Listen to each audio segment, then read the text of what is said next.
और अब बात करेंगे एक ऐसे खबर की जिसकी चर्चा राज्य में इस वक्त सबसे ज्यादा है। जी हां, हम बात कर रहे हैं राज्य में आयोजित हुए सीजीएल परीक्षा की। जेएसएससी सीजीएल की परीक्षा 21 और 22 सितंबर को संपन्न हुई, लेकिन परीक्षा संपन्न होने के बाद से ही छात्रों में असंतोष उत्पन्न हो गया।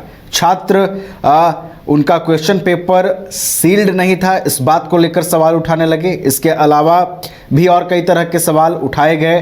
क्वेश्चंस पेपर में पुराने क्वेश्चंस रिपीट किए गए और बड़े पैमाने पर क्वेश्चंस पेपर रिपीट हुए। इन तमाम चीज़ों को लेकर छात्रों ने सवाल उठाए। जेएसएससी आयोग छात्रों के समक्ष भी आया, प्रेस वार्ता हुई, तमाम चीज़ों की जानकारी दी गई कि हमने पूरे फेयर तरीके से परीक्षा आयोजित करवाई है। बावजूद इसके असंतोष छात्रों में बरकरार है और जेएसएससी कार्यालय का घेराव के लिए भी छात्र बीते दिन पहुंचे थे। वहां पर भी कई तरह की बातें हुई हैं, लेकिन असंतोष लगातार बढ़ता जा रहा है। हमारे साथ और अधिक जानकारी के साथ शशांक जुड़े हुए हैं हजारीबाग से, उनका रुख करते हैं। शशांक, देखिए असंतोष बरकरार है, परीक्षा जरूर संपन्न हो गई है, राज्य सरकार और आयोग दावा कर रहा है कि हमने पूरे फेयर तरीके से परीक्षा ली है, परीक्षा का आयोजन किया है, लेकिन ये असंतोष जो बढ़ रहा है शशांक, इस असंतोष को आप किस तरीके से बढ़ता हुआ देख रहे हैं और इसका आने वाले दिनों में क्या परिणाम हो सकता है?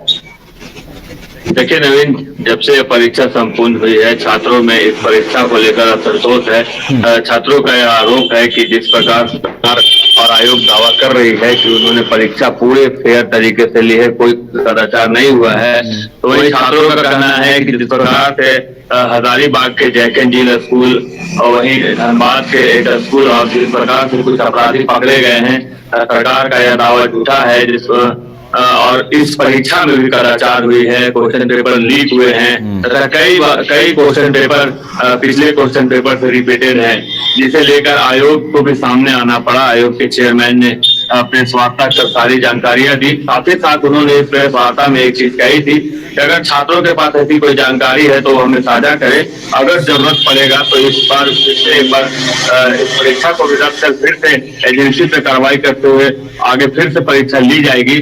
और इसी का कल विरोध देखने को मिला जब रांची में छात्र सबूत लेकर आयोग पहुंच गए, जहां पुलिस वालों ने उन्हें पहले अंदर जाने से रोका। बाद में 5 लोगों की एक छात्रों की टीम आयोग से मिली, आयोग के समक्ष अपनी बातें रखी हैं और जो आंसर की आयोग कल जारी करने वाला था, जिसकी सूचना आई थी, उसे रोक दिया गया है। अब उस पर जांच होगी है, जांच के बाद ही आंसर की सामने आएगा। और अगर यह जांच में सामने आता है कि हाँ क्वेश्चन पेपर लीक हुए हैं, तो एक बार फिर से यह परीक्षा रद्द हो सकती है, जैसा कि 8 सालों से यह परीक्षा कदाचार की चर्चा जारी है।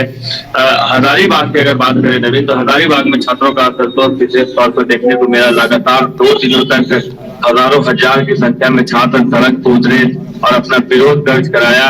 उसके बाद छात्रों ने रांची में भी विरोध दर्ज कराया। अब देखना यह होगा कि आयोग इस पर आगे क्या फैसला लेता है, लेकिन जिस प्रकार छात्रों में असंतोष है उसे देखकर यह लग रहा है कि आयोग इस पर जांच जरूर करेगी और जांच में जो रिपोर्ट सामने आएगा उसके बाद उस पर कार्रवाई भी हो सकती है। रवि, चलिए, तो आयोग तैयार है कि उनके पास अगर सबूत आते हैं, अगर छात्र कोई वैलिड प्रूफ लेकर जाते हैं तो उस पर आयोग निश्चित रूप से सुनवाई करेगा, कार्रवाई करेगा। और देखिए, जैसा कि आपने बताया शशांक कि आंसर की जारी होने वाला था, लेकिन बढ़ते असंतोष को देखते हुए उसे फिलहाल रोका गया है। और जो तथ्य सामने आ रहे हैं छात्रों की ओर से, लगातार जो दावे हो रहे हैं, आयोग उसको एक बार देखना चाहता है कि आखिर छात्र एक बड़े पैमाने पर विरोध कर रहे हैं, जो उनके पास सबूत हैं, उन सबूतों में क्या सच्चाई है, क्या वो एक वैलिड प्रूफ है जिसका वो दावा कर रहे हैं। तो देखना होगा कि आयोग आने वाले दिनों में किस तरीके से इन तमाम चीज़ों को देखता है। असंतोष लगातार बरकरार है छात्रों में। बहुत बहुत आपका धन्यवाद शशांक, हमारे साथ जुड़ने के लिए, तमाम जानकारियों के लिए।